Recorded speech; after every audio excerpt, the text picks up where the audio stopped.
चलिए शुरू करते हैं आज की क्लास, वीडियो क्लास, जिसके अंदर स्वागत करता हूं मैं ड्राइंग के सभी विद्यार्थियों का। आज हम शुरू करेंगे वह भाग जिसके अंदर हम आज जानेंगे तुलसीदास जी को।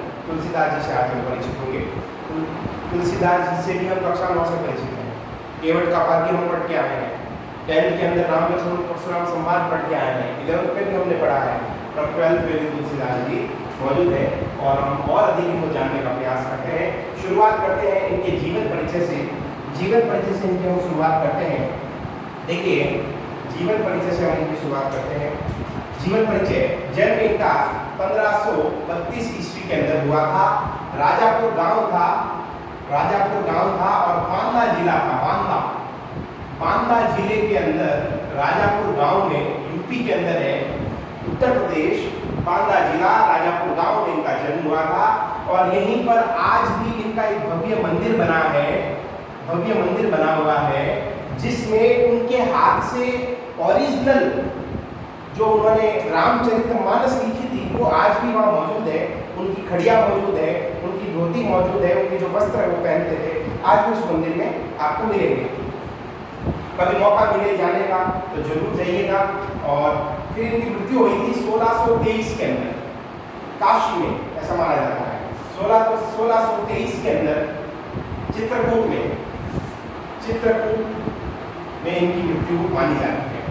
ठीक है, तो देख लीजिए लगभग 90 वर्ष की उम्र है, 90-91 वर्ष की उम्र में जो है इनका देहांत हो गया था। अब बचपन में ही इनको बड़े दुखों का सामना करना पड़ा। ऐसा कहा जाता है कि भाई तुलसीदास जी जो थे, जब उनका जन्म हुआ था तो ऐसे नक्षत्र में हुआ था जिसको अशुभ माना गया। तो अब पैदा होना, जन्म लेना ये किसी के हाथ में नहीं है। तो ऐसा जब माता पिता की ये सोच रही, देखो हुआ क्या था कि जब जन्म हुआ तो माता का तो क्या हो गया, देहांत हो गया। पिता जो थे वो नक्षत्रों में विश्वास करते थे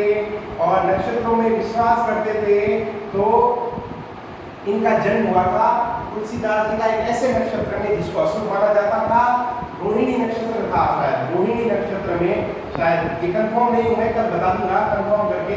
रोहिणी नक्षत्र में से इनका जन्म माना जाता है और पिता ने इसको अशुभ माना और इनका त्याग कर दिया। क्या कर दिया भाई? त्याग कर दिया, नदी में बहा दिया। नदी में बहाया तो ये मिले बाबा नरहरिदास को। किसको मिले? बाबा नरहरिदास को। ऐसा कहते हैं, एक ऐसा कहा भी जाता है, किंवदंती है भाई, आपके नरहरिदास दे रखा है तो आप तो वही लिखोगे। लेकिन ऐसा हिंदी साहित्य के अंदर ये भी माना जाता है कि एक स्त्री को मिले थे और फिर स्त्री ने नरहरिदास बाबा को सौंप दिया था इनको। तो ऐसा भी किंवदंती है, कहा जाता है। लेकिन आपके किताबों में लिखा है नरहरिदास, तो हम भी यही मानेंगे भाई कि नरहरिदास जो है उनके द्वारा लालन पालन हुआ, उन्हीं के द्वारा दीक्षा दी गई, उन्हीं के द्वारा शिक्षा दी गई। तो नरहरिदास कौन हो गए? इनके गुरु हो गए। कौन हो गए भाई? गुरु हो गए। अब इनको जो दीक्षा मिली वो सगुण भक्ति की मिली। कबीरदास जी को जो शिक्षा मिली थी वो निर्गुण भक्ति की मिली थी। सगुण भक्ति की शिक्षा इन्होंने प्राप्त की। सगुण का मतलब आप समझ ही गए होंगे, मूर्ति पूजा, भगवान के नाम में विश्वास। ठीक है, तो ये सारे सगुण भक्ति इन्होंने जो है इनको प्रदान की गई बाबा नरहरिदास के द्वारा। जब सगुण भक्ति के उपासक थे तो इन्होंने राम की भक्ति को महत्व दिया, राम की भक्ति को इन्होंने सर्वोच्चता प्रदान की और लगभग 80% अपने काव्य राम की भक्ति में जो है उन्होंने रचे। अब राम को वे सर्वदाता मानते थे, राम को ही जो है पूजते थे और मतलब इनकी जो भक्ति थी वो सेवक भाव की थी। कैसी भक्ति थी इनकी? सेवक भाव की भक्ति की थी राम के प्रति इन्होंने। ठीक है, अब इनकी जो रचनाएं थी, जब भक्ति की तो कुछ काव्य भी रचे, वो थे अधिकतर अवधी भाषा में थे। अपने जो पाठ में है, अभी मैंने यहाँ लिखा है ब्रज भाषा, तो अपने जो दोहे आए हैं वो तो है ब्रज भाषा में। और अधिकतर इन्होंने प्रयोग किया अवधी भाषा का। इसका प्रयोग किया, अवधी भाषा का प्रयोग किया और अधिकतर जो है इनकी रचनाएं अवधी भाषा में मिलेगी। हालांकि सभी भाषाओं पर इनका बड़ा ही जो था वो मजबूत थे, सभी भाषाओं का प्रयोग करने में, सभी भाषाओं में अनुकूल वो जो है रचनाएं कर सकते थे। लेकिन अधिकतर उन्होंने अवधी भाषा में जो है अपना हाथ आजमाया। अवधी भाषा पर इनका कंट्रोल बहुत अच्छा था, सभी भाषाओं का, लेकिन अवधी में बहुत ज़्यादा इन्होंने रचा था। और उसके बाद रामचरितमानस एक रचना इनकी ऐसी थी, रामचरितमानस, जिन इस रचना ने इनको बहुत प्रसिद्धि दे दी। जैसे कोई हीरो होता है, अब इस बात को समझना कि रामचरितमानस प्रसिद्धि का आधार कैसे बना। जैसे कोई हीरो होता है, हीरो नया नया आता है फिल्म इंडस्ट्री के अंदर, तो एक ऐसा मौका जिंदगी में हर व्यक्ति को मिलता है कि वो जो है बड़ी ऊंचाई तक पहुंच जाए, लोग उसको जानने लग जाए। एक ऐसा मौका जीवन हमें जरूर देता है। तो एक ऐसा मौका जो है बस उसको पहचानने की देर होती है कि भाई हमने उस मौके को पहचान लिया और उस पर काम कर लिया और सफलता हासिल कर ली, तो दुनिया हमें भी सलाम ठोकती है। और तुलसीदास जी ने जो है, तुलसीदास जी के जीवन में भी एक ऐसा मौका आया कि उन्होंने रामचरितमानस रची।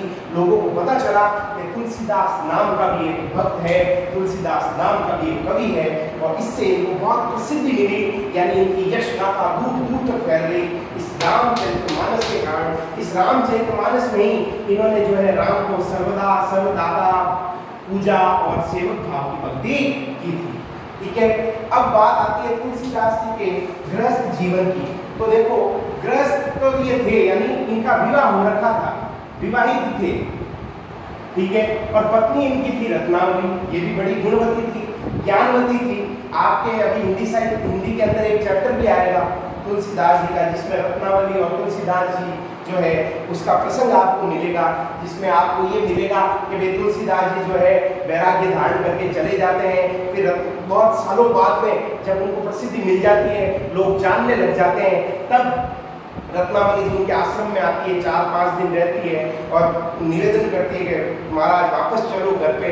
तब ये उनको मना कर देते हैं। तब रत्नावली भी, देखो रत्नावली भी जो थी ज्ञानवान थी, रत्नावली ने भी इतना मोह नहीं किया।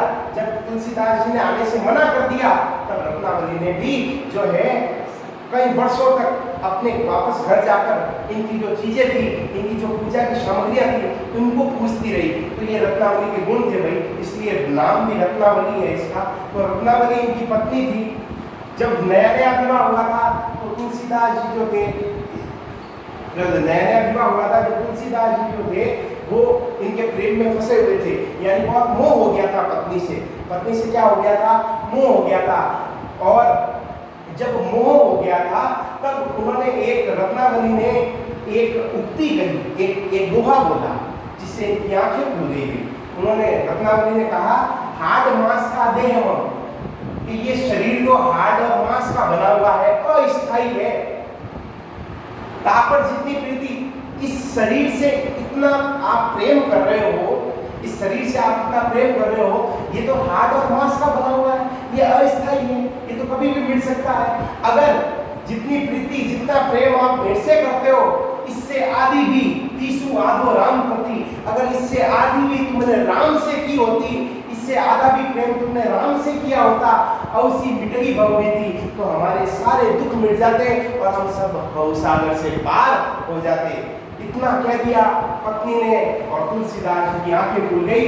वहीं से वैराग्य धारण कर लिया और वहीं से घर उन्होंने त्याग दिया। तो ये थे भाई तुलसीदास जी।